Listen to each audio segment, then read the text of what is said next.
Good afternoon, everyone. Good afternoon.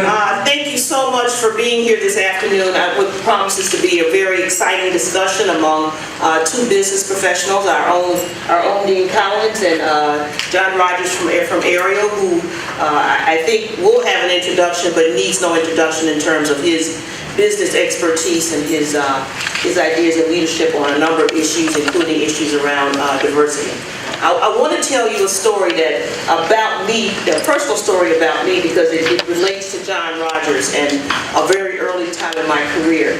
I had joined a national, actually a global law firm called Mayer Brown, and I was a partner in a law firm. And I was the first African-American partner in the litigation section of the firm when I joined. And a company called Aon came to Mayer Brown to hire Mayer Brown for an engagement. And John Rogers was one of the people making the leadership decision about what law firm would get that business, what law firm would represent Aon in this very important matter.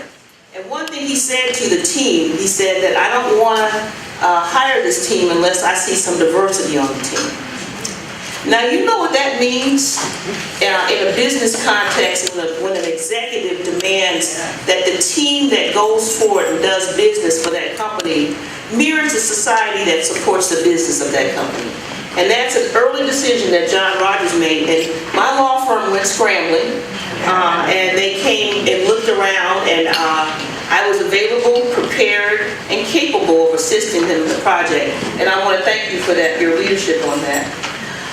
But I hope that you are all prepared for a discussion this afternoon that will open your eyes and open your ears to things that are going on outside of the textbook and outside of your classrooms. Because it's important that you not only get an education on campus, but you also know what's going on in the business community. And that is what I'm committed to as your president, to not only make sure that you have the great training and academic training that you can have as a student, but that you also learn what's going on outside in the world, so that you can incorporate that into your learning and in your growth and development as a student. So I want to thank John for taking the time to come visit us here this afternoon. It means a lot for somebody to not only invest their ideas in you, but invest their time. So listen carefully, and I just want to let you all know, in case somebody's wondering, am I enjoying the job? I am enjoying the job.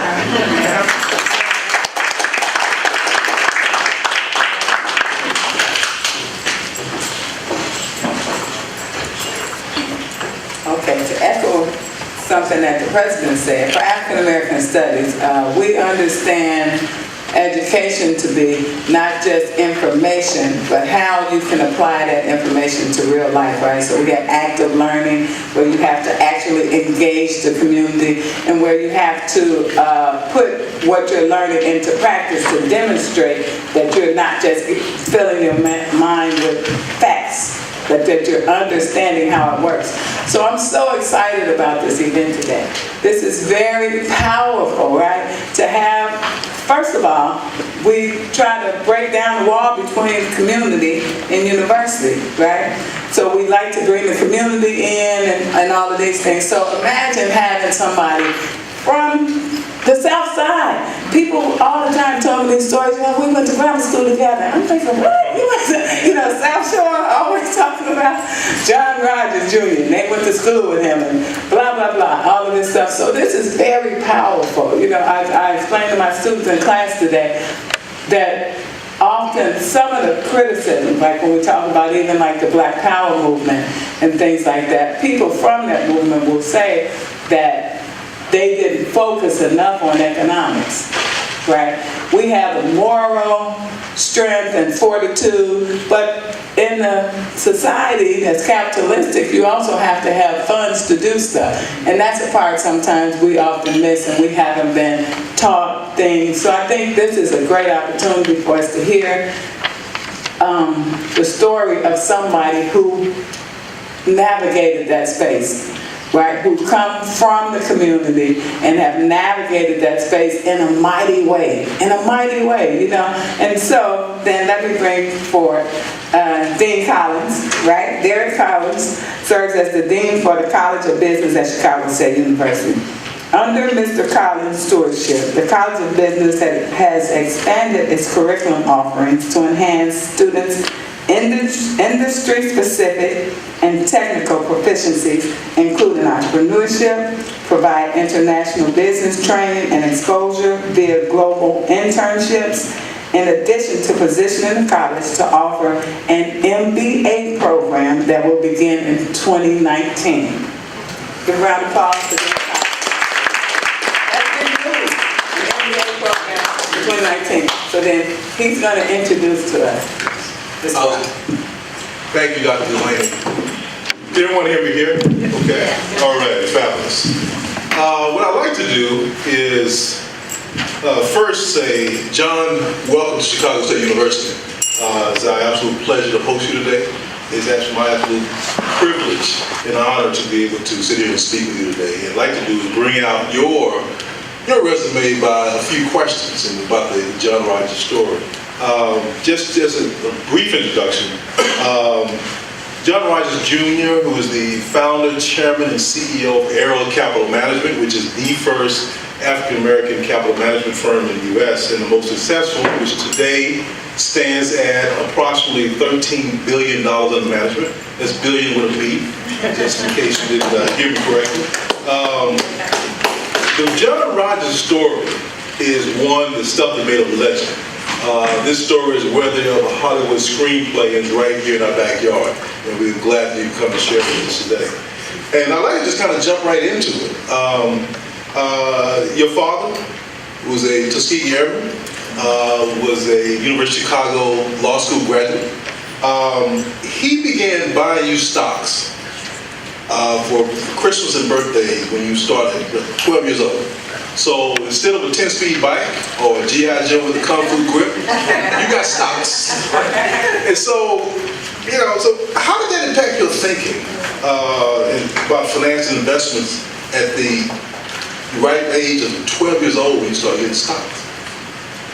Well, at first it wasn't a lot of fun, you know, to go to the Christmas tree and get an envelope.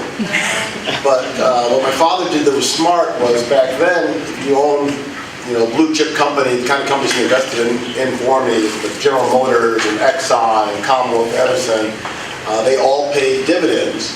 And every 3 months I would get a check in the mail, which would be my dividend checks from these companies he was investing in. And he would let me spend that money on whatever I wanted to. And just money coming in from, you know, out of nowhere. And it was kind of exciting. I wanted to learn more about it. How was that possible? And so he had me read all the annual reports on the stocks that he was investing in. I would read his newsletters that gave you tips on what stocks to buy. And so every weekend when I go visit my dad, my parents had gotten divorced when I was 3. He had a studio apartment in Prairie Shores. First thing I would do is read all those research reports. And so I got enthralled by it. He introduced me to his stockbroker on LaSalle Street, a man named Stacy Adams, who was the first African-American stockbroker in Chicago. And he became my role model and mentor. So getting exposed to that, getting a chance to sort of be surrounded by the markets just became exciting. Now my dad would tell you he tried other things too. Stamp collection, coin collection, tried to teach me science. I didn't have an interest in any of those things. The stock market was the one thing that really stuck for me. Did you ever guys ever fly? Did he ever teach you aviation? No, he didn't teach me aviation. He didn't make a big deal about being a fighter pilot in World War II. It was just kind of like, you know, my dad was a really tough guy. Both his parents had passed away by the time he was 12. And so he came up here to Chicago from Knoxville, Tennessee to live with a kindly uncle who sort of brought him and his family in. And he started out as a short order cook. And it's actually my first connection to Chicago State. Indirectly, he went to Chicago Teachers College, which is the predecessor to Chicago State. So my dad was an alum, and went to school. And when he came back from World War II, he showed up at the University of Chicago Law School. He thought if he was going to get the GI Bill to pay for his law school, he was going to go to the best law school. Now at first they didn't let him in. They rejected him. So he showed up a few days later in his captain's uniform and convinced them to let him take a test. This is like 1945. And he passed the test and he was able to go to law school. And it all started here. I'd like to just explore that just a quick bit. I think that your parents had an enormous influence on you. Not only your father, who had a distinguished career, but also your mother, Julia Fontaine, who was the first African-American woman to graduate from Chicago Law School, if I remember right. Yes. And she was from Tulsa, Oklahoma, and her family had a little bit of wealth. They were part of the Black Wall Street in Tulsa, Oklahoma, and so both of your parents were pioneers in their own way.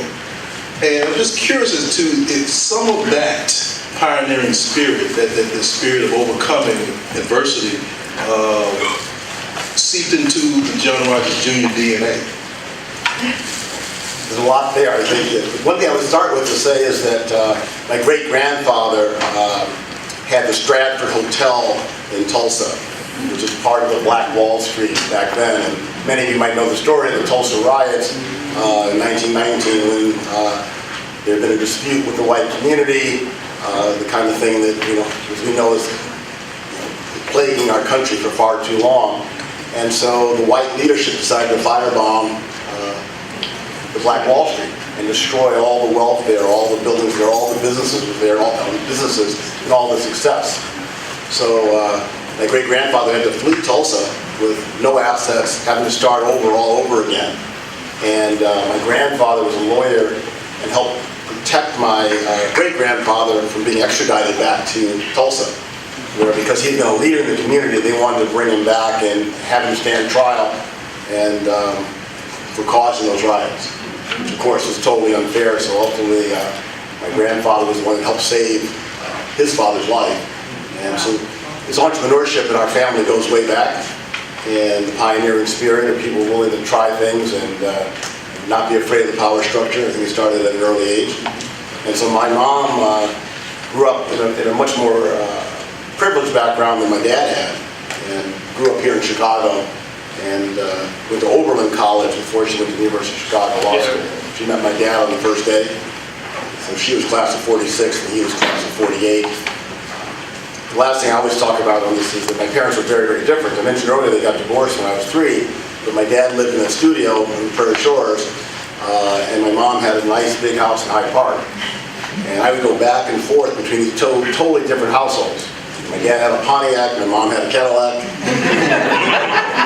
My mom had a housekeeper, my dad didn't. So I would be helping him with all the chores when I came to visit. So I know it helped me kind of schizophrenic going from these two different worlds. And not coincidentally, my dad was a Democrat and my mom was Republican. My goodness. One of the things that's interesting about your background, you were a heck of a basketball player in high school. And as you were looking to decide on which college you were going to go to, you fell in love with Princeton and their basketball program. Just can you say a little bit about how basketball shaped your outlook on life and the thinking while you were at Princeton? Well, it was a big, huge part of my life, and continues to be a big, big part of my life. I've had a lot of great things have happened with basketball, and so the first thing was that I was a borderline Division I player. Like a lot of folks, I was a couple inches too short, maybe a step too slow. So even though I was a Class A All-State player, I wasn't going to get a chance to go play at Illinois or Duke or UCLA or anything like that. It was pretty clear. And I'd gone to Dick Motta's basketball camp, who had been the coach of the Bulls at the time, and he made it clear to me, he said, maybe you'll be able to play in college, but you're definitely not going to be a pro. And it was good to learn that, in high school, so you didn't get your dreams, too far ahead of what was reality. So, but Princeton was kind of a perfect mix, because you get a great education, my parents were going to be really happy, we played a Division I basketball schedule, played the best teams in the country, and when I got there, they had been a perennial kind of top 20 team, and they had a lot of great players who had gone off to play in the NBA, but at the same time, it wasn't going to have the kind of a competition that you would have if I tried to go to play with a big, big time program. The other benefit of Princeton was there was a Hall of Fame coach there named Pete Carrill, who coached 29 years at Princeton and then 15 years as an assistant coach at Sacramento Kings. And he already then had this sort of legendary reputation for building a winning program without the top talent. And I loved, when I met him, I could tell he was somebody who was extraordinarily smart, extraordinarily driven, extraordinarily competitive. And so the opportunity to play for this Hall of Famer was something really unique and special. He pounded home the importance of teamwork first and foremost, that you always think about your teammates first. He demanded precision on every single play. He made sure that whatever you did, it had to be done exactly the right way, every single time, no exceptions. And those are things that are really important in life. And being a good teammate and getting things done and executing as close to perfection as possible are things that stayed with me from the experience playing basketball at Princeton. Absolutely, man. Now, you at Princeton, you majored in economics. You earned an economics degree at Princeton. And what would you say? I mean, it's obvious that the connection between economics and your career path as a stock picker is obvious. But from your perspective, what would you say were your most important lesson that you learned at Princeton, the economics background? I just go back to the most important. Coach Carrillo used to always say, the most important lessons you learn at Princeton are the ones you learn in the gym, at Jadwin Gym when we played. He always belittled all the things we were learning on the academic side. He'd make fun of the players who were like too academically oriented. And it was sort of an interesting thing. And I really do believe, at least for me, the most important lessons were the ones that I learned there.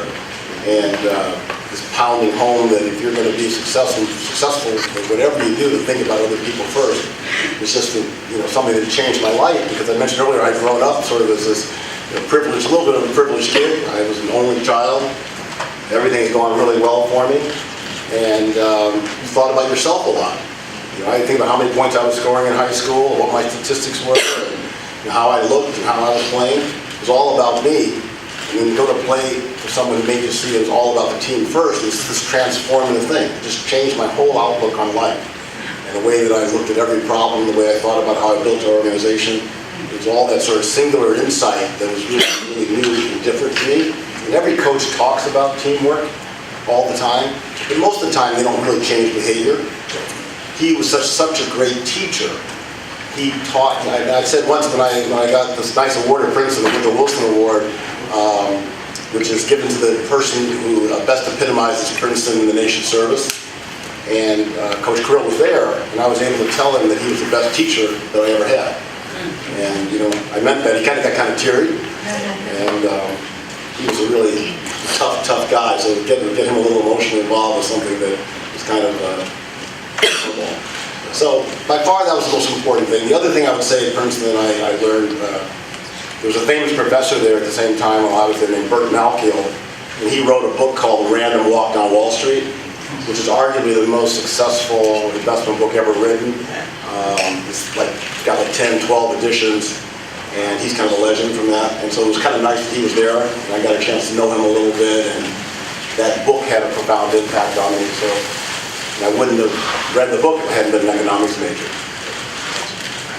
Now, you were at Princeton, you're going to transition from your college career to your professional career. You were in an economics degree from Princeton. You were already on the East Coast. You could have easily just stepped to New York, go to Wall Street, maybe even investment banking or something different. What made you kind of A, want to come back to Chicago and leave, not look at Wall Street, and B, stay within the confines of stock selection as opposed to some other adjunct of finance? Well, I think a couple things are happening. One, number one, as I mentioned, I had this mentor, Stacy Adams, the stockbroker at it was called Freeling & Company, the company he worked for. And so I thought if you loved the stock market, you would become a stockbroker. I didn't know anything about investment banking, private equity, venture capital, hedge funds, all these parts of the economy that we all talk a lot about these days, and maybe we'll get into a little bit later. All I knew was if you loved the stock market, you became a stockbroker.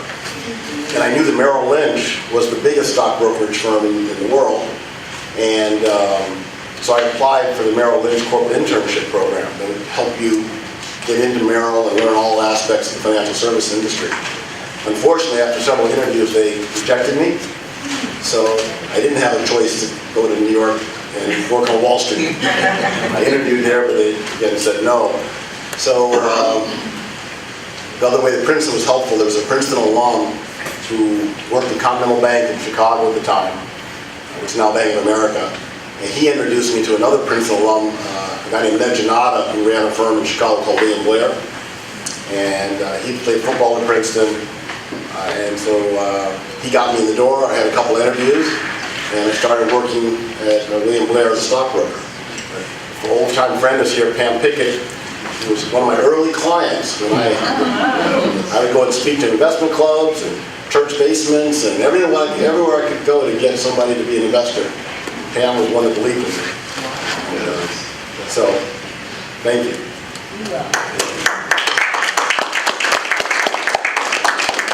Let's talk a little bit about your investing philosophy. Now, you're known as being a patient investor. Your company uses the tagline, slow and steady wins the race. Your corporate mascot is a tortoise. A lot different than that Merrill Lynch bull. Exactly. A lot different than Merrill Lynch bull. A lot different. So, how did you come to develop this philosophy, and why does it work so well for you? Well, I think that reasons it worked, I think it's something that, the world's greatest investor is Warren Buffett. Everyone knows that. There's no question. Sometimes you can argue whether LeBron James is better than Michael Jordan. Those of us in Chicago think, of course, Michael was the best. But there's no doubt that Warren Buffett was the greatest investor of all time. And the big thing, if you go to the annual meeting every year, which I do, that Berkshire Hathaway has in Omaha, he started again this year with this conversation about being a long-term investor. And he talks about the fact that last century, the Dow Jones Industrial Average started in 66 and ended the century over 11,000. And that was a period with 2 world wars, the Great Depression, all kinds of scandals and challenges that faced our government. But the market steadily marched higher. And his lesson there is to always just think long term. Think 5 and 10 years out. Don't get caught up in the current noise of whatever is happening on the headlines, today. Whatever Kramer's screaming about on CNBC. Don't worry, even whatever the crazy stuff Trump's doing. Don't worry about it, because over time, we'll get back to normal and stocks will go higher again. So just think long term. So I was thinking when I started the firm, I was 24, and I wanted to get people to sort of believe in me and think that I wasn't going to be some kind of risk-taking, short-term trader trying to get rich quickly. And I thought, how do I get people to see that I'm going to be this long-term, prudent, patient investor? And so I came up with this idea that if I had a logo, it would help to reinstill or reinforce in people's minds that I was this long-term patient investor. So I thought of that old Aesop's fable, the tortoise versus the hare, and everybody knows the story. And at the end, the tortoise wins the race. So I thought this would be a perfect symbol for trying to convince people to have confidence in me, and at the same time understand that we were going to be long-term investors, not the get-rich-quick types that often boom and then bust. Absolutely, that's fabulous. You were using branding techniques before branding was cool, I guess. It worked out really well. I got a picture in the office that was me and a giant turtle in 1983, where People magazine did the story, and they had me go out to Brookfield Zoo and pose with this 450-pound turtle, and we're reading the Wall Street Journal together. But it was great branding from the very beginning. That was what People magazine found fascinating, that we had this tortoise logo, and that's why they did the story. And I've had lots of bigger firms come and say, I wish we had thought of the turtle. Absolutely. It worked out well. Absolutely beautiful. Now, you were at William Blair. You worked there for 2 years as a stockbroker. So it's 1983. You're at the ripe old age of 24. And you believe it's time to go out and you're going to leave the safety and security of this good job to go out and start this company called Ariel.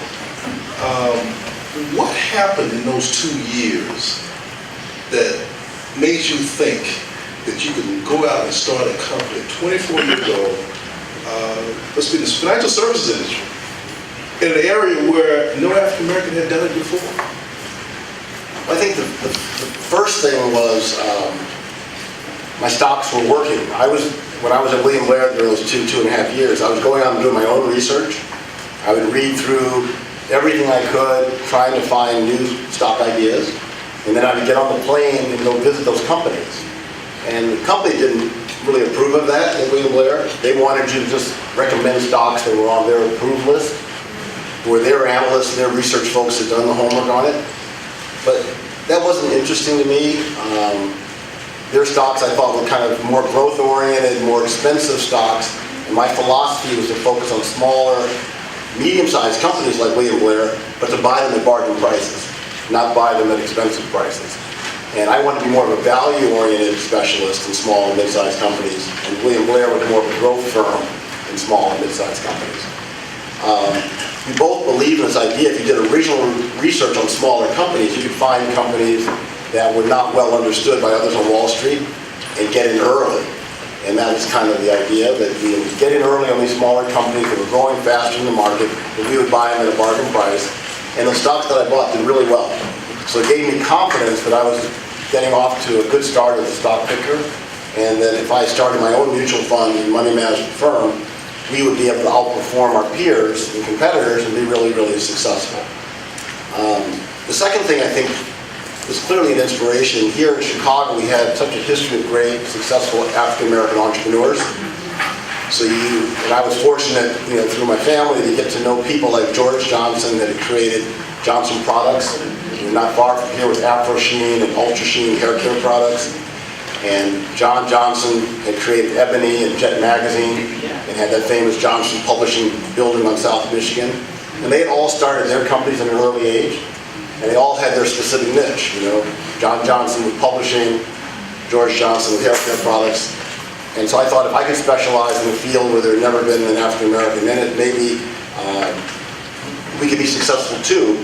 And I could follow the footsteps of those role models that were so visible here in my hometown. So that was a big inspiration for me to start. Some of those gentlemen were supporters of yours, and even financial backers. Can you share with our students why was that important at that time? Well, when you start a company, so President Scott, I want to say thank you for being here, President Scott. Off the pharmacy. And I would say, did you meet Corey? We have one of your alums here who works full time at Ariel, and great basketball player here in Chicago State.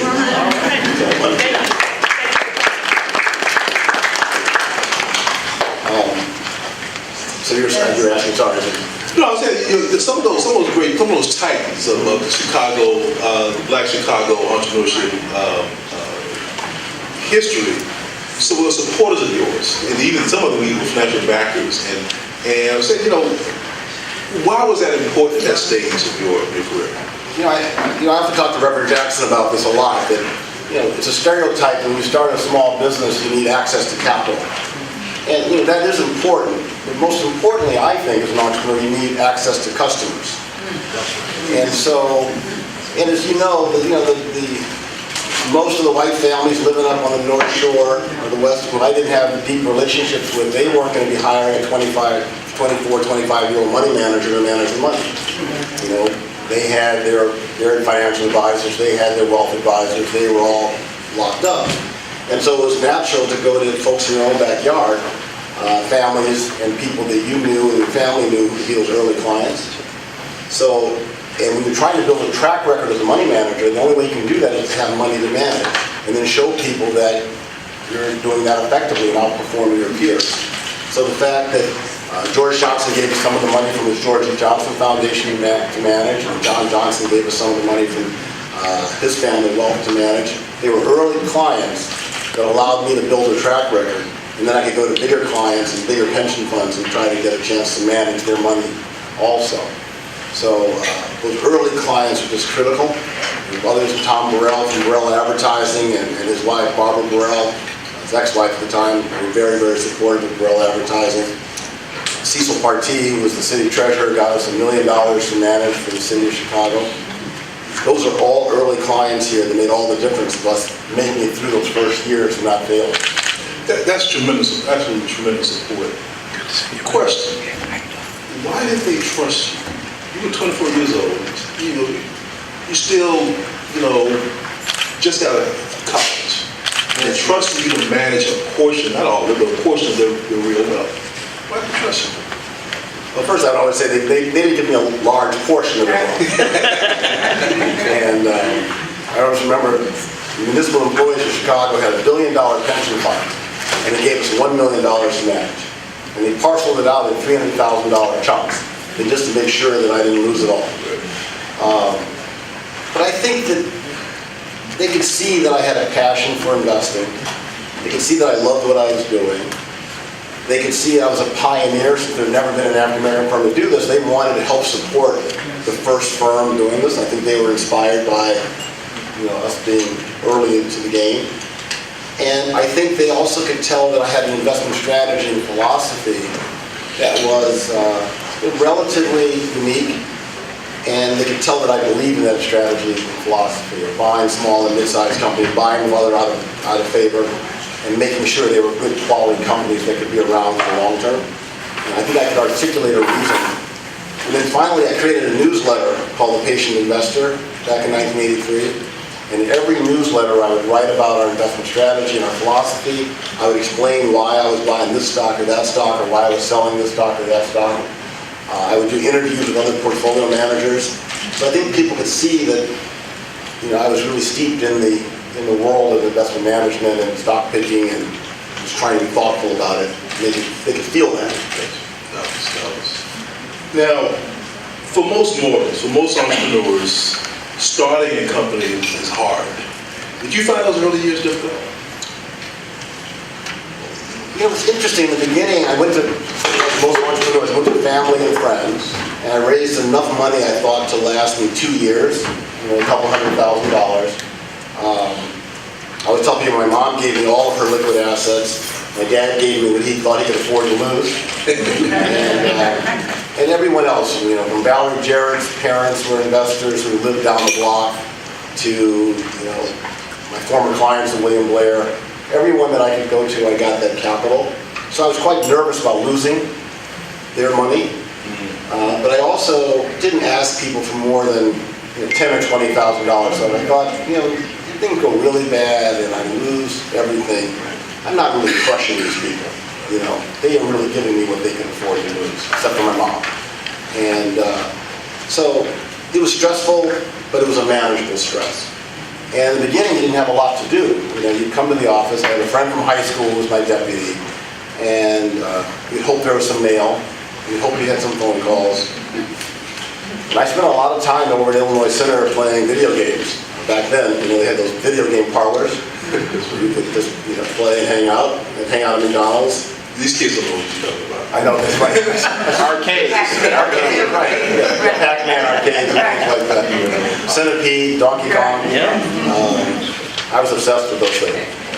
And so there wasn't much going on at the office. I got a lot of time to get pretty good at it. But then what happened, of course, is that I ran through all the money that I thought was going to last us 2 to 3 years, probably in a year and a half. And I had to go back to all the friends and family again and get them to re-up. And that started more stress. But by then we were having good performance with our stocks. We had a few clients, so I was convinced that we were on the right path. So I guess at the end of the day, I always felt that it was a good idea at the time. As we started to execute it, I was even more convinced it was a good idea, and more convinced that we were going to be successful at it. Again, for the same reason I started the company, that we were showing great performance, and we were pioneers. The two together made a difference. Now, you survived that startup years. You're off to a pretty good start. You're making some money. You get some pretty good returns. Your plan is working. It's really working. But as the boxer Mike Tyson would say, everybody has a plan until they get hit, right? So here comes October 1987, 4 years after you start. And you and everyone else in the financial industry get hit with a hard one, with a stock market crash. Down 22% one day. So what did you do? Well, it was interesting. Many of you know my first wife was Desiree Rogers, who was pretty prominent around, has had a very successful career. And I was at the wedding planner, planning our wedding when the stock market crashed in 1987. And so I can remember having to keep stepping out of the planning and call back to the office and discuss what to do. And what we did in the midst of that panic was we started calling clients and said, send us more money. This seems to be a period that's going to be a once-in-a-lifetime opportunity to buy real bargains. Because companies just had gotten crushed and they were really, really cheap, I thought. And we were there, we started buying. Our favorite names had gone down 20, 25, 30, 35% in one day. I said, this is, you've got to take advantage of this and live your values as a value manager. If you're a value manager, you're supposed to be buying bargains. You're supposed to do what Warren Buffett says, be greedy when others are fearful. And another great investor from prior to that generation, a guy named John Templeton, always said, you want to buy when there's maximum pessimism. So I said to myself, these great legends say you've got to be contrarian, not follow the crowd, and that's what we did. So if you can keep your head when all about you're losing theirs, right? So That's exactly right. So I was trying to think of that the other day. I was getting interviewed by the Tribune the other day, and I was trying to remember that quote. Because they were talking about 10 years ago and how do we handle the next financial crisis. exactly. Yeah, you kept your hand. You really kept your hand. Now, We really did, yeah. and I was gonna say you took a similar tact in 2008 when we had this massive meltdown in 2008. Similar tact, correct? Exactly. The difference was in 08, you guys are, I think a few of you are old enough to remember it, it didn't happen all in one day. It sort of rolled out over a couple of years. Yes. And so we kept buying as they got cheaper and cheaper. Today, this week is the 10th anniversary of Lehman Brothers collapse. And the market didn't bottom until March of 2009, not in the fall of 2008. So we kept buying, and eventually it bottomed in March of 2009. And in both cases, it rewarded us tremendously. So in 1987, we ended up having a great end of the year as we kept buying those bargains. And then in the next year, in 1988, we were one of the top 5 performing mutual funds in the country. And I got to be co-mutual fund manager of the year in Sylvia Porter's magazine. There was 2 of us, and it was really a cool thing. And it was because of the decision we made during the crisis. Now, similar to this period, we bought bargains during the crisis of 2008. And since the bottom of March 2009, we've had compounded returns of about 24% a year since the bottom of 2009. And we're number 1 in our category out of a couple hundred funds, the best performer. And it was because we had the courage to buy those bargains that set us up for tremendous results coming out of it. It was painful while it happened. 2008 was our worst year ever, and 2009 was our best year ever. So The Era Growth Fund in 2009 was up 177%, something like that? no, it was maybe Gary, your former chairman, I know the exact numbers. That was more like 50%. 50% up? Okay, 50% up in 2009. Yeah, maybe close, somewhere roughly 50-60%. Yeah. We should remember exactly, but we were one of the top performers in that year, and then that set us up for this great 10-year recovery. And one of the cool things is that Morningstar, who rates all the money managers, they only rank you on your 10-year performance. So it's kind of annoying that 25 of our 35 years don't count in the rankings. But the good news is, as the rankings go forward in the next few months, all of a sudden all the bad stuff that happened in 08 will no longer be a part of the ranking. It'll just disappear like it never happened. People will judge us just on the 10 years since then. So there's some advantage to the Morningstar not using every year. Right, that's okay. Now, if all we did was talk about your extraordinary investment skills, the John Rogers story we did into, I wanted to kind of shift a little bit about your civic engagement. You created a nonprofit foundation and started a new Chicago public school. I emphasize the word public school. Why did you create the Ariel Community Academy? It was, Arnie, a lot of you guys know who Arnie Duncan is, right? Former Secretary of Education and former school superintendent of Chicago. When he finished playing basketball in Australia professionally, he joined our firm and was in charge of running the Ariel Foundation. And I knew Arnie from high school, I wanted him to be part of our team because I knew what an extraordinary leader he was.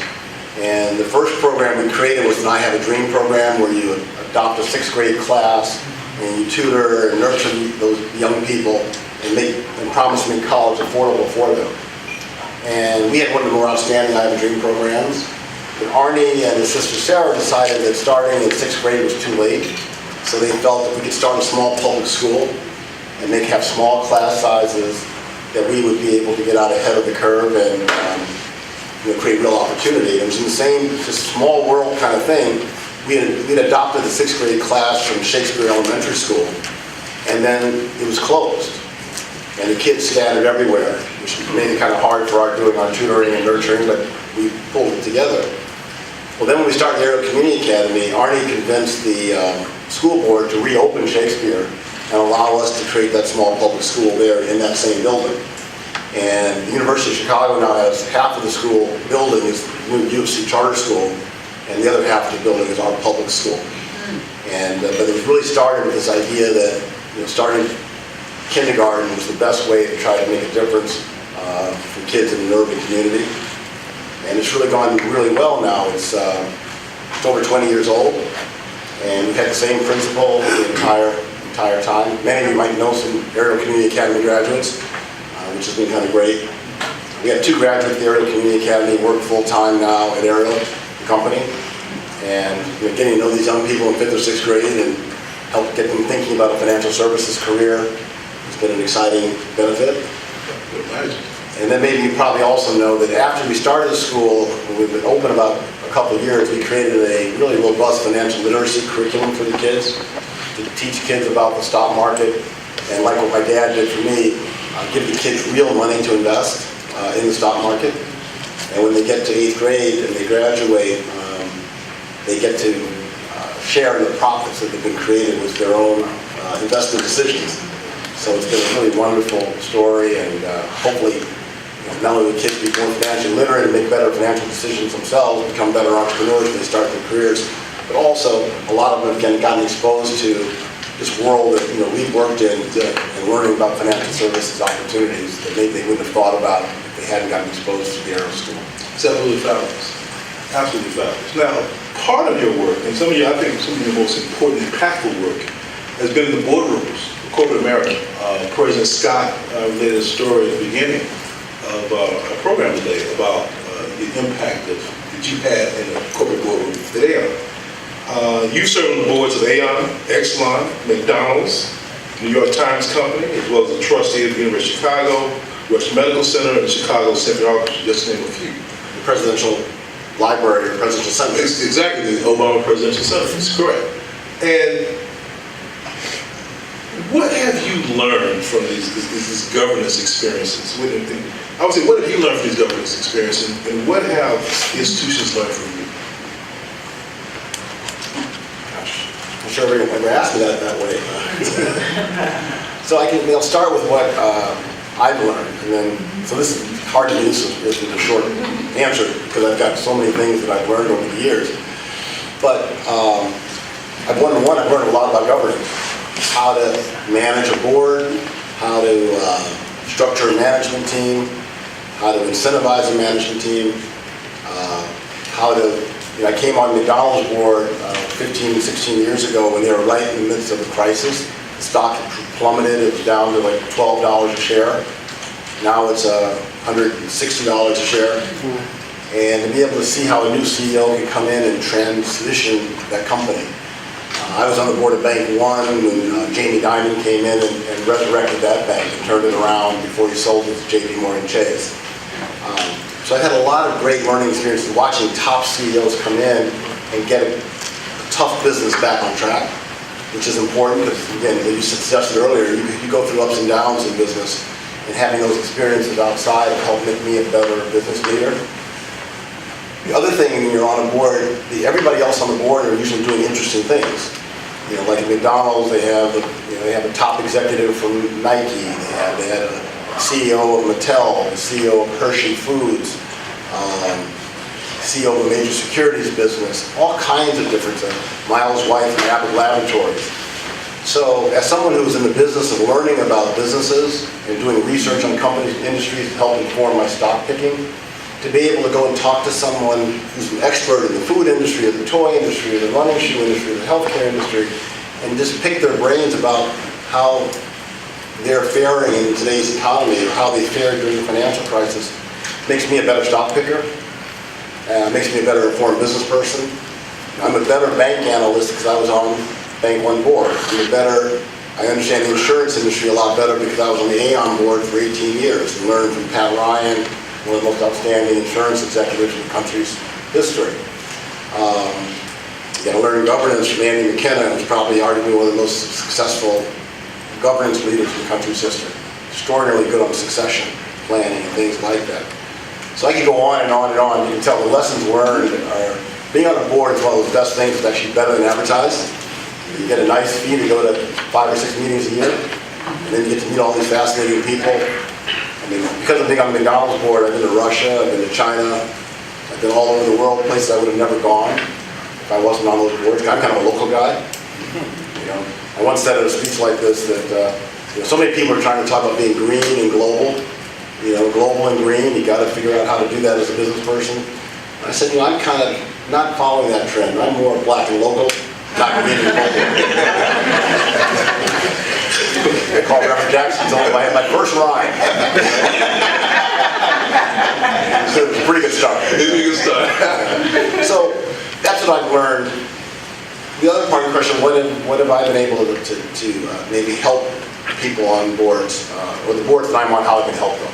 I think it's probably a couple of things. One is companies need help when it comes to how do they talk with Wall Street. You know, how do they talk to analysts about their stock? How much time should they spend with analysts? You know, and how they present their story. And so because I'm a professional investor and talk to managements all the time, I've been able to help management companies understand how Wall Street views them and will view their press releases and their quarterly announcements. Often also because I've been doing pension fund management and have our mutual funds and 401ks for over 30 years, I often get involved in the investments of the companies and help them understand how to govern their pension funds and their 401k plans and tell them some of the do's and don'ts from my perspective.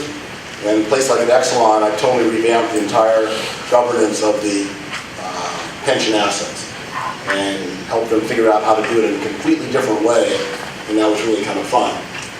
So investing's been one of them. The second area is this whole idea of diversity and inclusion. And I think the big takeaway there is like one Z talked about earlier, President Scott talked about earlier. I'm going to be insisting that when all the professional people come in to talk about the next deal, you know, the law firms, the accounting firms, the investment banking firms, and they come in with a march of all white men, I'm going to be the one to raise my hand and say, this is not consistent with the values of the company. You know, if I'm going to support this deal and this transaction, I want to see people that look like me, as one of the lawyers, the public relations people, the accounting people, the investment bankers, be included in all the professional services that are a part of it. And that makes people uncomfortable. They're just used to defaulting to, you know, the white guys. And we should have a chance to be included in everything and all the spend and everything that company does. Second thing I insist on, and I try, some of it works better than others. At Exelon, I actually get a book every year that shows all the expenditures on everything they do by category and by race and sex. So I can know how much they're spending with minority advertising agencies, public relations firms, law firms, accounting firms, as well as the people, you know, doing construction and fixing the electrical grid. Everything they do. And then I can go through the book with leadership and say, we're not spending any money with enough minority advertising agencies, or public relations firms, or law firms, or whatever it is, and making sure that minority-owned companies get a fair shake. At McDonald's, I got them to take 6 categories and keep track of the minority spend with minority-owned businesses. And they just never thought about that before. They had a great record of using my minority-owned suppliers for everything from sausages to croutons. They hadn't thought about using, you know, African-American law firms and advertising agencies all the time, or public relations firms, or whatever it happened to be. So I'm going to be pushing for that kind of inclusion in everything they do. And finally, I do this like you mentioned, I'm on the board of the University of Chicago. And President Zimmer got it there when I had this conversation with him. And at the University of Chicago, we went 10 years ago where we basically had zero money spent with African-American owned professional services companies. So now we have 80 relationships with everything you can imagine. You know, if you talk to Melody Stan Cooper, who runs WVON radio here on the South Side, she'll say she made payroll some months because the University of Chicago advertised in her radio station. And Lester McKeever's accounting firm does accounting for, and Earl Langdon Neal's law firm, et cetera, et cetera, et cetera. 80 different relationships, advertisements in Black Enterprise and Ebony Magazine. In the past, they never thought about it. And when I talk to other university presidents, they'll say, well, we've got a black construction firm for our new building, we've got a black caterer. Well, that's important. You know, we want to be included in that. But as you know well, in today's society, the wealth is really being created in professional services, financial services, and technology. And if you care about diversity and inclusion, you've got to care about including us in all the things that you spend money on, and in particular when you're spending money where people are getting very wealthy. And that's been a new conversation when I'm on the board, when I'm in the boardroom. They'll often say, no one's ever told us we needed to do this. We thought we were doing fine with the construction and catering. So that's where I've been able to make a difference in the boardroom, and hopefully it's not always easy. Like, you find great companies like Exelon where you have people like Bill Munhaney and Frank Clark and others who've been really embraced this. And of course McDonald's, Don Thompson and Andy McKenna is the chairman of the board, and other leaders have embraced this.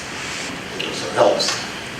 I'd like to preface this next, it's really just a follow-up to what you just talked about in terms of you pushing for diversity and inclusion within the corporate confines.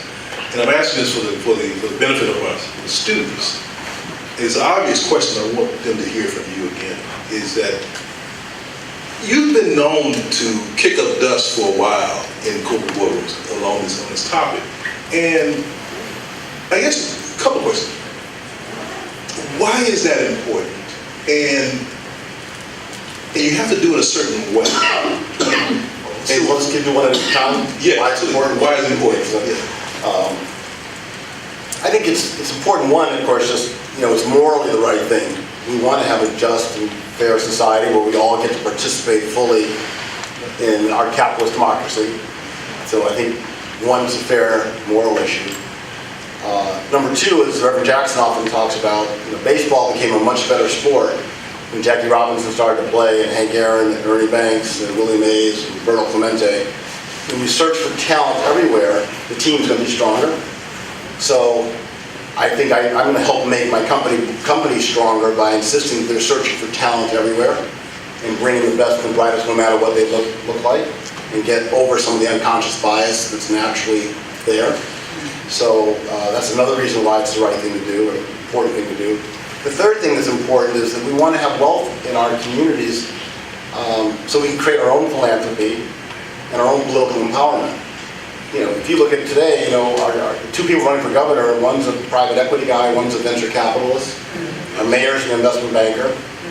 Extraordinarily wealthy people with extraordinarily wealthy friends, and helps with their re-elections or their elections.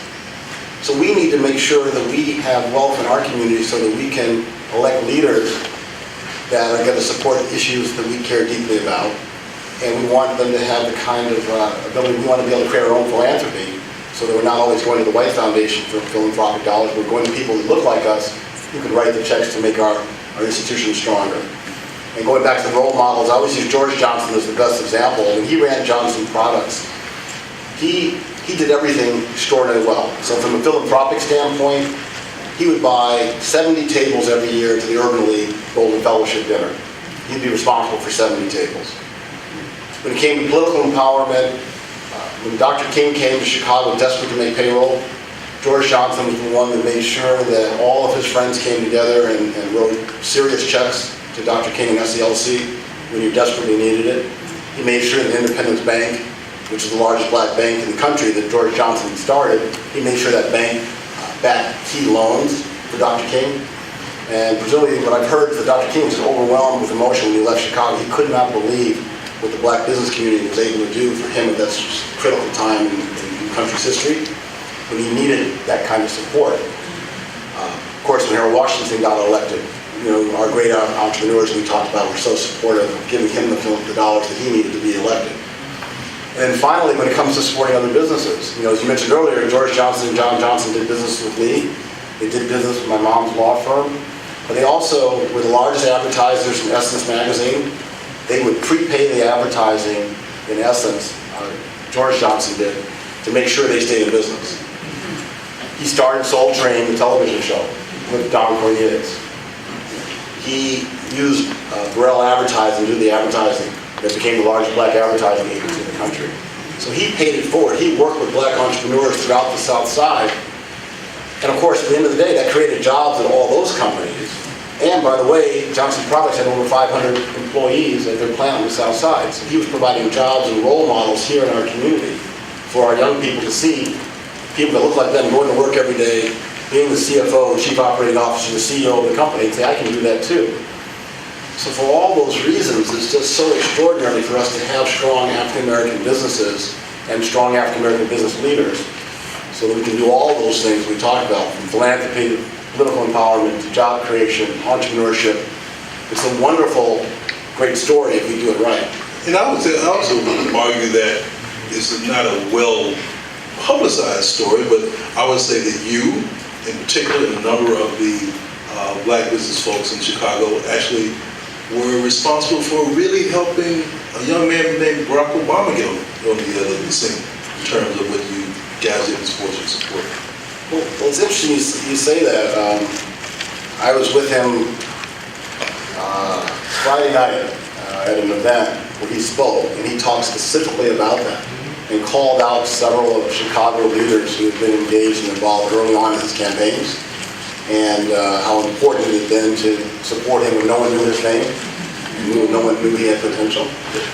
And I had the good fortune to be at his first fundraiser at the Hyde Park Hilton when he ran for the state senate, before he lost to Bobby Rush for Congress early in his career. And so it was a cool thing that the community that we have here on the south side of Chicago was so involved and engaged and helped him get off to a great start. And then another question about your corporate involvement is that you and a few others, including a CSU College of Business alum, Tony Anderson, started a group, an organization called the Black Corporate Directors Conference. What does that do? Why is that important? Well, it's another kind of long story, but so let me try to be concise about it. So, I ended up engaged in boardroom work for two reasons. One, what you've already suggested, because I've been fortunate to be in a lot of boardrooms. At the same time, as a professional investor, I'm always talking to management teams and talking to them about the strength of their boards and the diversity of their boards, or the lack of diversity on their boards. And realized over time, though, that as more and more of us were on corporate boards and in leadership roles, nothing was changing for our community, even though we were in the boardroom. You weren't seeing more minority businesses thriving. You weren't seeing more people getting to be partner in a law firm the way President Scott was. We weren't asking the questions that Maynard Jackson was asking when he was mayor of Atlanta, or that Harold Washington was asking when he was mayor of Chicago, insisting that whoever did business in their respective cities had people that looked like us on the encounter, on the relationship. And so I just started to think, why was that? And I realized when it was happening, if you were the only person of color in the boardroom, for whatever reasons, you often were going to be shy about rocking the boat. You were going to, maybe because you're the only one there, maybe it's because you're happy to be there and don't want anyone to toss you off the board. You're getting paid a few $100,000 to go to these meetings, and you're like, well, I want to keep this gig, And for whatever reasons, sometimes things were not changing. You didn't have enough of what I call the Sullivan leadership.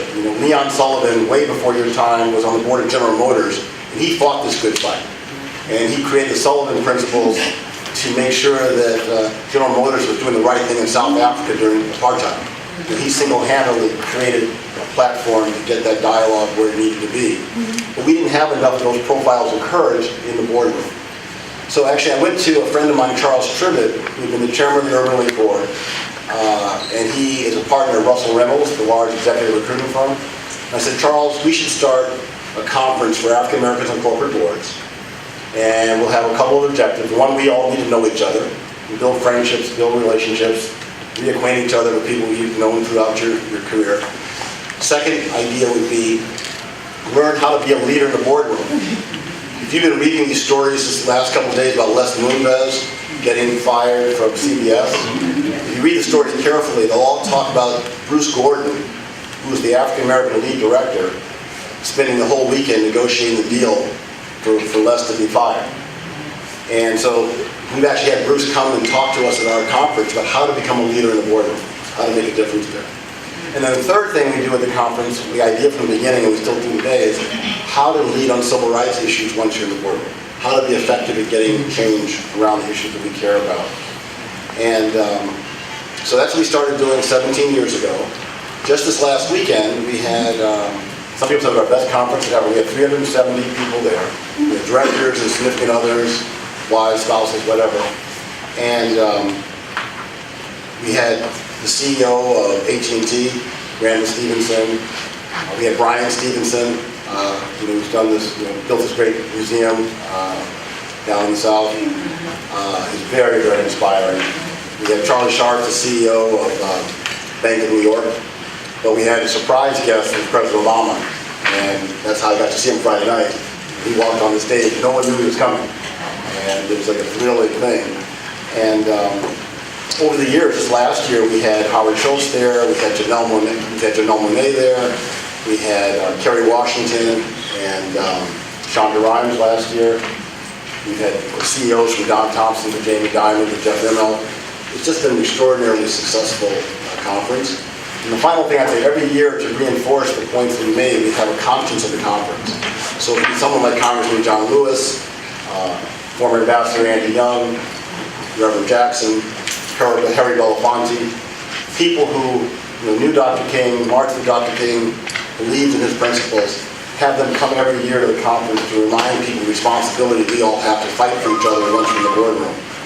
So we would really, it's been our second signature program outside the Ariel Community Academy, and we're really kind of proud of how it's grown from 30 directors to now, again, this year we had over 350 people there. And final thing I'd say, the idea is that you think if you're someone who's on a corporate board, you're probably going to be on your local church board, your local civil rights organization board, your local nonprofit board, university, hospital, museum. And so if we can get all of us on message around these issues of insisting that you've got people of color on all the relationships that you work on and have minority businesses included in everything, we can have profound impact around the country on many, many, many, many organizations. If we can just get people inspired when they leave the conference to fight the good fight once they're back home at their home base. Fabulous. We have time for a couple of questions from the audience. Yes. Yes. Okay. So. There's one in the back that I think. What your health issue? When we started the BLC, the Business Leadership Council, we started 8 years ago when Mayor Daley decided not to run. And the idea was, how do we create a pipeline of African American folks who could be ready to run for mayor? And part of the challenge we all realized is none of us had enough wealth to leave our jobs and be like Bruce Rauner, who left his job, he's still making over $100 million a year. But he's not even working at GTCR anymore. It's crazy. But because the successful entrepreneurs in our town have gone backwards substantially, we've lost all those great entrepreneurs that I talked about, and all those great businesses I talked about, are basically all gone or shelved themselves. As we know, the wealth divide in our country has gotten dramatically worse over the last 25 years. And so, and because we're not included in the parts of the spend where the wealth is really being created today, none of us can really afford to leave our full-time jobs to run for office, and we don't have billionaire friends typically who are going to support us in that race. So again, the wealth has a profound impact on our democracy. The Wall Street Journal manager, so they wrote a book about him called The Greatest Trade Ever Made.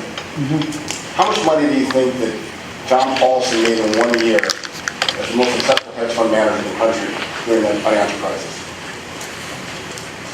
$1 billion. $1 billion. Anybody else want to guess?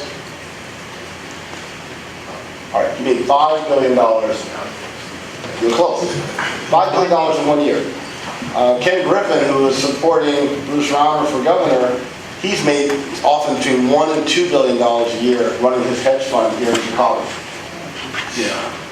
He's got $100 million at his apartment once. There's a $100 million painting on the wall.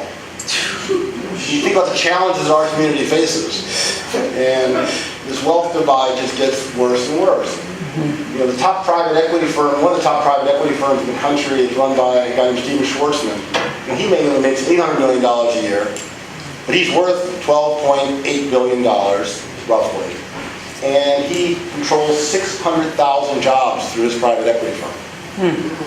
So you have a wealth, political influence, job creation. And most firms, most of them, and the final thing I'll come back to on this is here in Chicago, most of the private equity firms have never had a black professional in the history of the private equity firms here in town, let alone black partner. You know this. I know that. You know, the hedge fund firms are pretty much the same. The large investment banks, you know, some of them have never had a black partner. One of the largest one has gone from 1 to 3 out of 170 partners. But they're, So we're left out of the spend where the real wealth's being created today. And our political leaders, God bless them, they always want to default to the construction. And that's important. I get that. But so the construction guy might make $1 million a year, the hedge fund guy is making $1 billion a year. We're just want our kids to have a chance to work. You know, I want my daughter to be working for the hedge fund guy. You know, and most of the contractors, probably, I'm using $1 million, I'm being generous, a lot of them are barely making a profit. well, okay, So- the good news about that, though, is that recently there have been some upsets where money hasn't won. So we could get you in. I think we could get you in this time. But, okay, think about it. We can get you in, especially in Chicago. Okay. Yes. Mr. Rogers, you're like a hero in a lot of circles. Yeah. I want to say that. That was a great interview, too. You asked Yes. the right question. For the benefit of the millennials in here and some younger people, you know, there's this thing bandied about what would you do, or what would your young self do that can benefit your older self. And I want to give a quick story, and then you can answer the question. I saw you on Wall Street Week with Louis Rukeyser in the late 80s. And it was one of those epiphany type events, because it was similar to me as when I first saw Muhammad Ali and Martin Luther King, and then some pivotal things that happened. You were on there holding court with men 20 years your senior in the business world. And it was totally amazing to me, the way you were fielding their questions, and even you gave them some advice at the end of that talk when you said invest in office equipment. And Thanks for remembering. it was meaningful. And now my brother, the professor, actually followed your advice a little better than I did, but nonetheless, it was meaningful. Let me just ask then, what was it that made you so prescient and precocious during that period? You know, you were barely older than a lot of the young people in this room, yet you command that room full of those executives. What was in you to manage that kind of a maturity? Well, thank you for asking that. I think I touched about this earlier in the beginning. I think growing up as an only child, my mom was working full time. She had jobs in Washington. She was traveling the world. So I was home alone a lot. And I had to learn to sort of figure things out on my own and make my own decisions and sort of chart my own way. So I think that gave me the confidence to sort of start a small firm and, you know, confidence to just try things and go out and do things. I joke about it now. I was on Wheel of Fortune when I was in college for 3 days before Vanna White. I won $10,000 in the New Jersey lottery. Wow. I was a vendor at Wrigley Field and Sox Park selling hot dogs, Cokes, and beers and peanuts and Boston malts. And I was always willing to try things. You know, like I would say, like that was like lottery ad, if you don't play, you can't win. So I was always willing to try it and see how I would do. And then as I touched on earlier, having these parents who were pioneers, and particularly my mom, who was willing to try everything, being the first African-American woman to graduate from the University of Chicago Law School. She was kind of the first at everything she did. You know, she was an ambassador, she was deputy solicitor general, she worked in the United Nations, she did all these extraordinary things and didn't let the fact that she was the first woman, the first African American, didn't stymie her. That gave me the confidence to go out and I'm going to try to be a leader in my field and make a difference. I have to say that it was the scariest day of my life to be on Blue Card on Wall Street Week. You handled it. For you young people, this was before CNBC.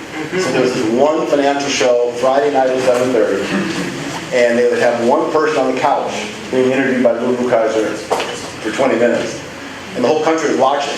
It's kind of like, you know, being a comedian on Johnny Carson, right? So it was your chance to have your coming out opportunity.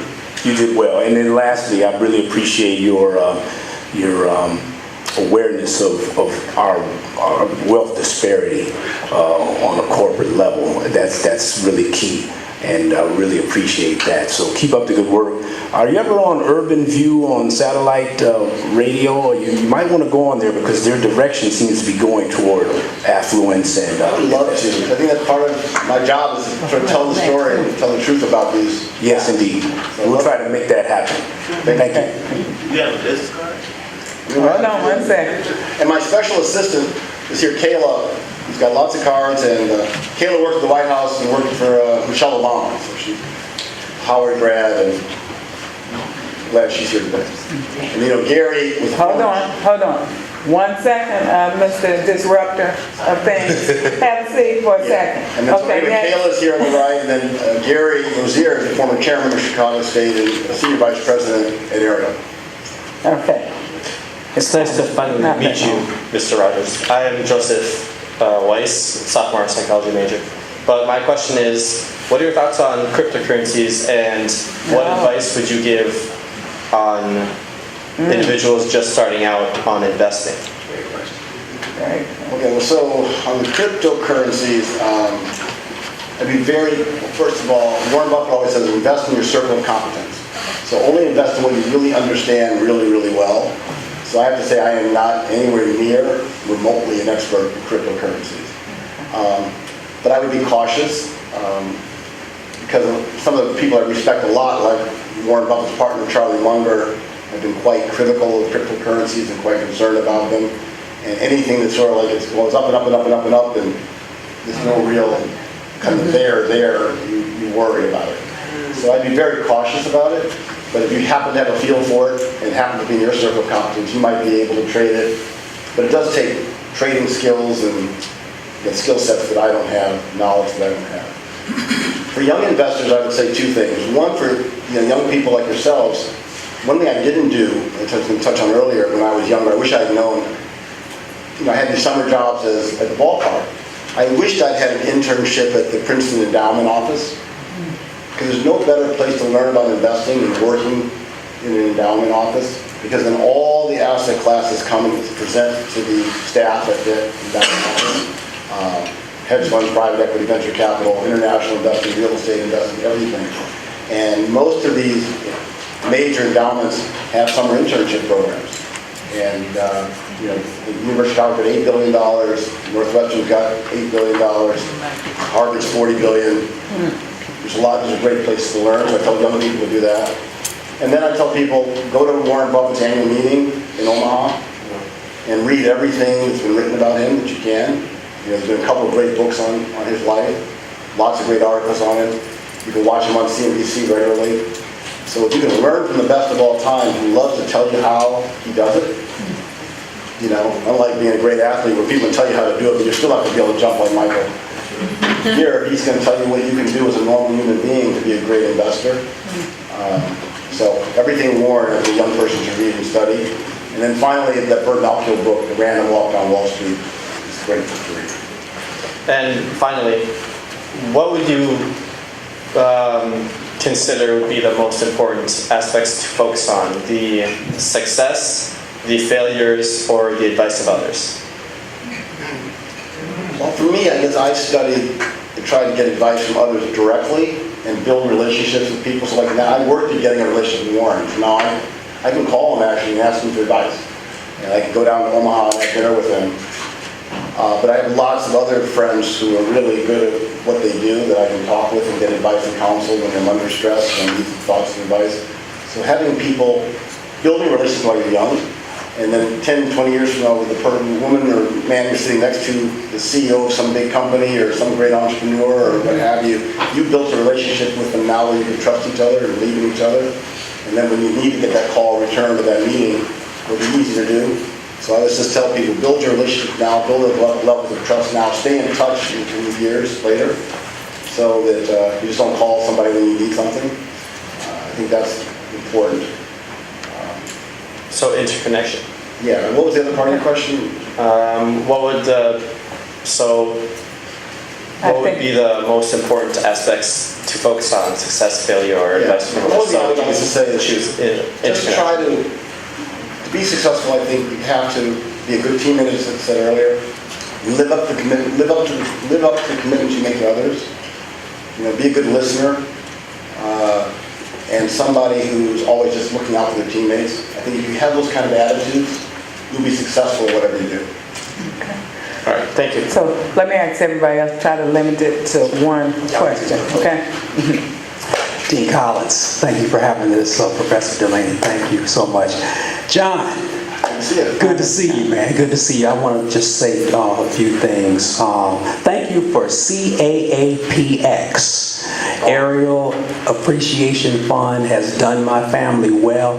As my brother mentioned, we invested early, and I thank God for that. It's amazing what $50 per month in an aerial mutual fund can do over time. Wow. And so I thank you for that. I've been with you since around 1992. I'll get out of the way after this. You mentioned to me one day when I had a meeting with you in your office, you mentioned that Warren Buffett had this phrase about birds chirping. Could you share that with the group?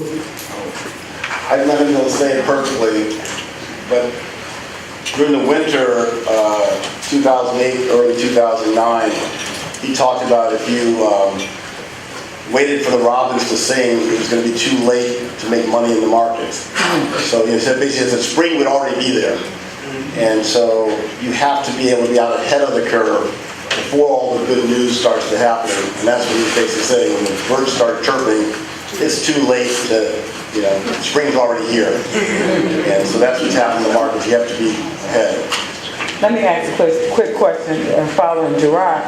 What is the minimum amount you have to have in order to invest? Thank you. It's still $50 a month in aerial funds. We have a family of funds. You can invest online, you can come down to our offices, you can do it over the phone. We try to make it easy. And also we're now, because thank you to State Treasurer Frerichs, we are now one of the options in the 529 program. For any of you that have kids, planning to have kids, we want you to pick aerial fund in your 529 program and spread the word. Okay. Hi, my name is Raquel Flores Clemens. I'm the University Archivist here at Chicago State, and I am no way a business intellectual beyond the basic understanding of I work, make money, spend it. But I have started to think about just my own financial trajectory because I'm one of those folks that spent most of their adult life in school. So I read in an article, it was a piece of advice that was something like, invest in what you buy. And that struck me, especially dealing in cultural heritage management, knowing about communities of color, particularly Black people, and how we often create and set trends. And so I just want to know your thoughts on that correlation between trends, particularly in our community, and how that can affect the market, because I see other entities oftentimes monetizing off of ideas and things that come from within our communities. Yeah, I would just say, I said this earlier, investing in what you understand and what you know that you're close to is the best way to be successful. If you're going to pick your own stocks, if you were a doctor or a nurse, invest in healthcare companies. If you're someone who loves sports, maybe you know what's going on with Nike and other competitors. If you're someone who's great with technology, having a sense of one of those students who always got the latest gadget and the latest new thing and understand it, you can be investing in Facebook or Apple or what have you. But you've got to be able to have the expertise to know if you're early or if you're late. Because that's the bottom line. I'm going to reinforce as a professional investor. You've got to see things before everyone else sees them. It's like in sports, you have great vision, you're going to be successful. If you look backwards and you invest in what worked yesterday, you won't be successful. You won't make those good decisions unless you have a real deep sense of what's happening in that specific industry. You're living it day to day, so you know what's cool, what's not cool, what's coming, what's going, where the puck's going to be, not where it was. Thank you. Hello. I would like to thank you for everything you did for the Black community in Chicago. Your activism, I appreciate it. And my question is, I go on the west side and the south side, and there is this church that helps a lot of black men. They line up about 5 or 6, it's maybe about 40 black men every evening. And so I would like to know, if you were mayor, what would a couple of things you would do to economically grow the south side and the west side community? If you were mayor, when you become mayor, what would you do for us? I come at that from a business perspective. So if my friend Arnie Duncan was here, he would be talking about it, from an education standpoint. That's his area of expertise. I think you need to bring back a strong African-American, Latino-based, west and south side, entrepreneurial success stories. Because as I mentioned earlier, the Johnson Products have 500 employees and work with all kinds of other minority businesses, and it becomes a great ecosystem that provides what we all need. I think number one thing is we need more jobs in our community. And to have more jobs in our community, you need to have more successful businesses in our community. So I go back to what Harold Washington used to do. He would insist that all the anchor institutions in his hometown work with minority-owned companies. The museums, the Science and Industry Museum, the Field Museum of working with black businesses, we'll all be better off. If the local, if others are following the University of Chicago's lead and have 80 firms they're working with, if DePaul and Loyola and Roosevelt and Columbia and IIT are doing the same thing, our community will be much better off. And then when you have successful entrepreneurs, even if some of us don't have our businesses headquartered down in the west side or the south side, we are going to use our wealth and invest in all our friends who start businesses. I probably invested in 20 different startups around the south and west side. I'm sure Jim Reynolds has done the same thing. So if you have successful entrepreneurs, it becomes, again, a real successful ecosystem. I think you also have to have incentives for all of us to build our businesses on the south side. So that I think it could be, if I was mayor, I would create an incentive structure so that the few of us that have had some degree of success here are incentivized to build offices in the community where we can be role models for our specific industry, whatever it happens to be, whether it's financial services like ours, it could be healthcare, it could be legal services, accounting services, public relations, whatever it is. We should have branch offices out in the community so that people start to think about those career paths and see job opportunities and have role models. So all those things are the kind of things, if I was mayor, the number one job I would have is creating jobs and wealth in the south and west side. Thank you. Thank you. Let me ask a quick question to piggyback on that. You said people talk about, like you're interested in financial, I'm interested in education. One thing that grassroots activists, when we meet, we're talking about is getting the next mayor to enforce the homicide legislation, which is culturally specific education. Have you ever considered your financial literacy curriculum being adopted by more schools, or is it something that can be shared across the board in Chicago schools? We just finished our curriculum where we can get it, we're at a place now we can share it. We're happy to share it everywhere. And then Nolly Hobson, our president, has been really putting more and more of her personal resources into public school. As long as their after school matters work. So we would love to see that happen. And we have to share it. Okay. Hi. Before I ask my question, I want to ask a yes or no, real short thing here. I was a little bit late going over to a dedication for, I believe, John Rogers Street over in Hyde Park there. Yes. So I never made it. That's my thought. Oh, okay. Such an illustrious family. My question is, and thanks for being here and sharing. It's related to the profile for your firm in terms of how it outreaches differently than the competition, and if there are any allies involved as well. In what way? Well, when I look at the financial spreadsheet, I normally look at, like stocks, and then I look at the profile in terms of the holdings and the mission statement, those sort of things. I was a little bit late coming in. You might have covered that. Maybe, I don't know if this is getting at it now. We are, we're an ESG oriented firm. So we are working with all of our companies on their social responsibility initiatives. That's what I wanted to hear. And so we can point to at least 30 to 35 instances where we've had a conversation with a company that we've invested in and inspired them to have their, what I call their Jackie Robinson moment, and have their first diverse board member. And they say no other money management firm is asking us these questions and insisting that people of color join our boards. And so that's something that we are uniquely doing at Ariel. And as we get bigger and bigger and we own larger shares of these companies, we have more and more influence with those management teams to do the right things around this. And we tell companies all the time that if you're going to be a 21st century company and for us to have confidence in your future, you can't have a board and management team that looks like a 1940s company. How are we going to have confidence if you know how to build a business for the long run and understand all the challenges that various communities have and what products are important for them? So we're uniquely positioned that way. And also, of course, the diversity of our team is like no other money management firm in the country. Are any other organizations out there trying to copy your model, or? Not that we're aware of. We think we're unique in the amount of pressure we put on companies around diversity and inclusion. We're unique with our Ariel Community Academy. We talked earlier that we work with our Black Corporate Directors Conference. There's nobody else in the money management mutual fund industry that's been as involved as we have been. And I'm sorry, sir. Just because. I was just going to ask what ESG stands for. You mentioned Okay. ESG. Gary, you want to? Environmental social governance. Okay. Thank you. Next. How you guys doing? Kind of nervous up here, but just gonna give it a go.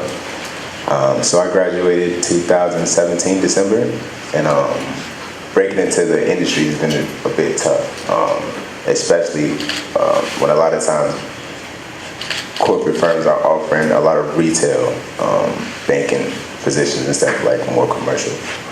Any ideas on how to break into the industry?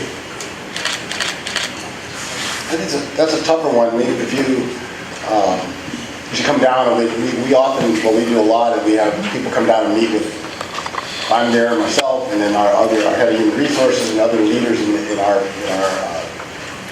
research group to talk about different career paths and internship opportunities, and we love to give young people advice on where to get started, where the opportunities are, where the wealth's being created today that I've talked a lot about. But I think that, I keep telling people, I think that financial services is a place where there's just so much wealth. We are left out of it, but I keep thinking that if more of us apply and put pressure on these institutions, they're going to include us. And then 10 years from now, you can be one of those hedge fund billionaires, private equity guys, and venture capital folks. I think we have the ability to do everything they do. We have to force them to give us that opportunity. That's right. Thank you. Thank you. We're going to stop with her and allow because you had a question, you had a statement already, so let her be the last so that we can go back to the interview and then see if Mr. Rozier has something to say or the other trustee. Yes. Hello, my name is Amber Green. I'm an accounting major here at Chicago State. My question to you is, do you think that it's more beneficial to invest in mutual funds versus purchase individual stock? And if so, why? I tell people, if you really enjoy reading about stocks and thinking about industries and have some areas that you feel like you can focus on and make a difference and have insights that others don't have, and most of the bottom line, it's fun for you. It's fun for you to do the research. It's like looking for buried treasure, and some people go to the beach and they look for things in the sand, That's kind of what we're all doing. We're trying to find those great companies that maybe others don't know about haven't found yet. If that's in you, you've got the time, energy, and you enjoy it, I'd say go for it. That's how you can really make the most money. Otherwise, if you don't have the time, energy, or interest, then you work with a firm like ours, and then we'll do all that heavy lifting and worrying and looking for that next, that next needle in the haystack that's going to make a lot of difference from an investment standpoint. Where you do a little bit of both. Okay. But keep it narrow. That's my key. I keep coming back to that. Because so many people invest on a tip from a friend. Someone says, oh, that's a great thing to go do. And if you don't really understand it and believe in it, don't touch it. Okay. Thank you. Do you have anything to say, Ms. Whitfield, or trustee? I'm good. Maxine, do you have anything to say? Oh, no, I just, quickly. Stand up, Gary. Yeah, it's good. I'm sorry.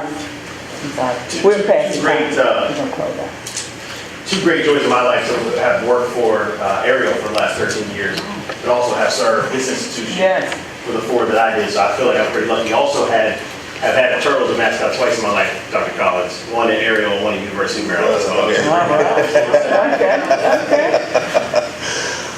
I was just going to say this final question, John. Given your 35 years of experience for the budding entrepreneurs out here, what's the nugget of advice you would give them, folks who are thinking about branch out over there? Yeah. If you're an entrepreneur, I think I'd say a couple things. One is like everyone says, it's common wisdom to have more capital than you think you could ever spend. So you can open up an office, have the right support mechanisms around you so you come across as a professional firm, not somebody that's running on a shoestring. Your customers can tell the difference. So go to friends and family, get enough capital to do the business well. Second thing is have a product or service that's really different and unique, something special. We thought we were real pioneers with our small and mid-cap value approach 35 years ago, and again, being the first African Americans to do it. Have a unique, don't do a Me Too product. Don't do a Me Too business, something that's special and unique. And then finally, pay it forward. Be a good teammate to your community, to your own employees, and then to working with others. I think that's one of the things I talked about earlier, but I just can't emphasize that I think a lot of the good success that's come my way, my opportunities to be on boards, get to co-chair the inauguration for President Obama, do the leadership things I've had a chance to do is because people perceive me as a good teammate. And that's what they wanted to have in the room to help them make tough decisions, as someone they thought would be thinking about what's best for the team first and not their own self-interest. So as an entrepreneur, my visibility has come often because of this approach of thinking about team first. Okay. Please. We have a gift courtesy of the President's office, and then I'm going to ask that people gather in the front here, the trustees, former and current, come on the stage with us to take the picture, and other people gather in the front so we can get one group picture, okay? So please join me in thanking a brilliant businessman, a philanthropist, and a great Chicagoan. Thank you.